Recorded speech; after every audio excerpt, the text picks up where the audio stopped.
بسم الله الرحمن الرحيم الحمد لله رب العالمين ثم الصلاة والسلام على سيد المرسلين وقورين ورباهين تورم هذا علنيا لوير كي سيد عبد المؤمن ورم هذا علنيا دتكي دقيسياشة محكمة دقيسين تيسعتي سيد بري مدة وحنا وحرنا وحبس وجود شري مدحونه عدالة بسمية عدالة مسمين وحي وكلفتي إن محكمة الله كانوا محكمة دي وحلا دقيسين مدة صدح مع الموضة ما أنتنا محكمة دو قام بيجادي waxay cadaysay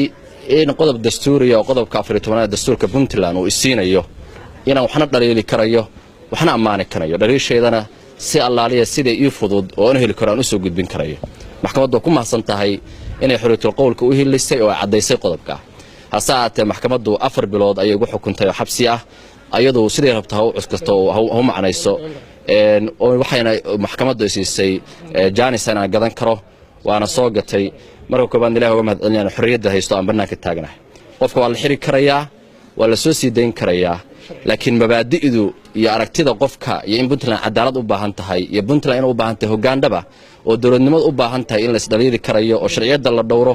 iyo amnigu inuu muhiim yahay taa marna midaan ka tanaasuli karayo ama mabda'iga bedelaysa maaha madaxweynaha waxa leeyahay madaxweyne in lagu dhaliilo waa wax jira oo sharciya adaana amray oo ogolaaday haddaad dhaliisha diidan tahay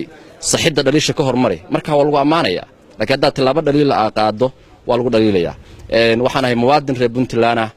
عقدة يجري ميسو بنتلان نمدي إذا شكنا كو أبور ميسو إن عدل كان ليه شرع جنو سرية وهو كل صونا شرعي محكمة وهو كل صونا هاي شيء كستانو أركه إنه قوانين تدلك وحنا نكويشي إن دور النمدي إذا النمدي إذا كسر شيء ده سيف فولنتير ليه وموادين ما نقول ليه ما نكجبان دون أدب ما سنتين بعد 40 مرة بعد مرة صدحات بهم العنية بعد 40